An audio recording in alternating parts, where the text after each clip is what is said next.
Startups are full of risk, and so things often go wrong. And in fact, finding out where you're going wrong is one of the key things that a startup CEO has to continually do. In fact, startup CEOs, the extent to which they're successful is often dependent on how they handle ambiguity and things going wrong. In startups, when things go wrong, there are a broad range of reactions.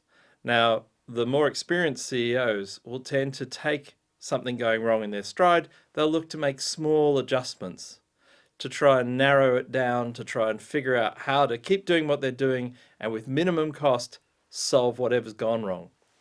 At the same time, other people pivot.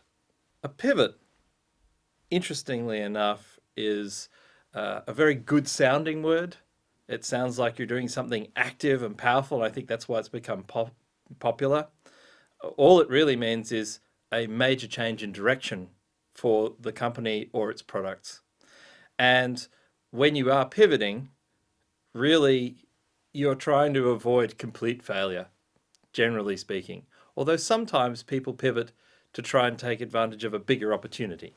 It's interesting the kinds of CEOs that you see and how they pivot too. A lot of times you'll see CEOs being quite visionary, and that's a good and inspiring trait. But it can also lead to what I call Leonardo syndrome. Leonardo da Vinci was a magnificent painter and he was a fantastic sculptor and his engineer, he's all these different things. And you can kind of imagine him seeing some new technology and immediately going, ooh, shiny. And off he goes. And I see some of the more visionary CEOs get distracted by the shiny new thing and they don't actually get their business running. I also see very analytical people. They will tend to overanalyze things. If something goes wrong, they get analysis paralysis. Instead of actually just powering on through it, they waste time navel gazing, and that's also incredibly bad. Another kind of person is the very people-orientated CEO. They're very much interested in the emotional interactions. And sometimes they'll get too dependent on advice and they'll pivot because somebody else tells them to, when really they should be trusting their own instincts and the information that their business is showing. I remember that when we were doing Zing, we wanted to grow revenues and we got a lot of advice from different corporates saying that they would like to have a private social network for themselves, a white label, if you like. And we pivoted in that direction because we had so many different people advising us to do that. Unfortunately, it was all bad advice. Really, even though all the corporates wanted the benefit of a social network, none of them wanted to pay for it. And I do see a lot of people who maybe have a consumer product that has a lot of promise, but because they aren't doing other things that they need to do to get traction, they take the advice of going, well, make this a B2B business instead. And they actually struggle just as much with the B2B business, but they maybe get a little revenue sooner. It doesn't actually support their overall vision. So that would be a bad pivot.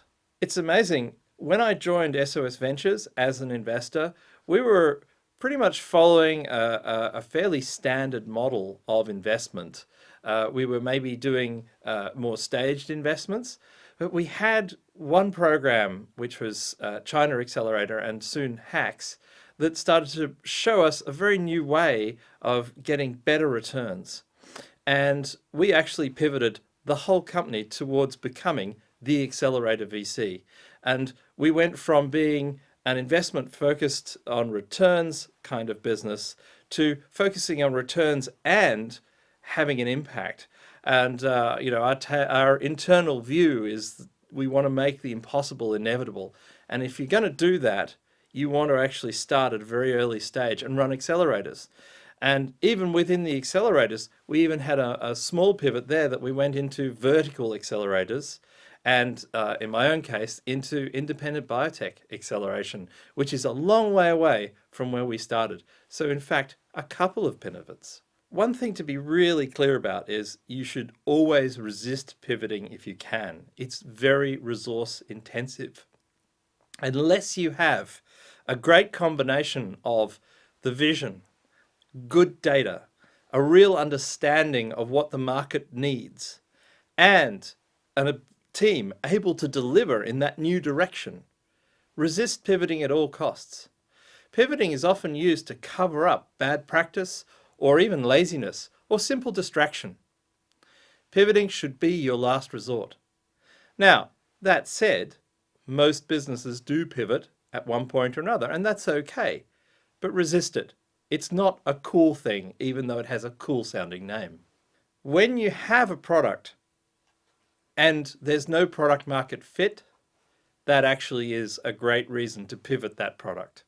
You need to find the market fit. Now, sometimes a product needs a small adjustment or a slight adjustment to make it market ready. But most of the time, if there's really heavy disconnect between your product and the market, you're going to have to take the great team you've built and try something else. That is a great reason to pivot. Another thing that can happen is a market completely shifts overnight. There's a seismic shift. I can imagine that the people who were making, horses and horse buggies and, horses and carriages back in the old days, you could imagine you're a coach builder and you're building carriages for horses, and along comes the automobile. Some of those companies pivoted to start doing carriage work for car companies. And that was a great move because there was a seismic shift. Everything changed. In another example, you look at the railroads were also completely blindsided by automobiles and buses and trucks. And again, they failed to pivot. They couldn't pivot. And so they failed. If you see a seismic shift in your market that's going to wipe you out, pivoting is your only alternative. Now, sometimes it's a big pivot, sometimes it's a small pivot. Little things that you're pivoting around your product to tune them in, you really wouldn't call it a pivot. What we're talking about is the big, massive changes in direction, going from B2C to B2B, business to consumer to business to business. That would be a massive pivot. Changing the actual product and what it does, going from building a robot, for instance, to a checkout system, that would be a massive pivot. 1 or 2 pivots, fine. Your company's likely to survive that. And especially if it's not pivoting too far, your team's likely to be able to deliver on that. But I do see companies that pivot over and over and over, as if pivoting is a way of discovering success. And every time they pivot, they come out with a new, big, bright story about how this is the new direction. That becomes the boy who cried wolf. And not just externally, internally, your own staff will get very frustrated. CEOs are supposed to handle ambiguity. They're supposed to, though, translate that ambiguity into certainty and clarity for their staff. If you're continually pivoting, you will very quickly run out of steam, your company will run out of momentum, and you'll be done.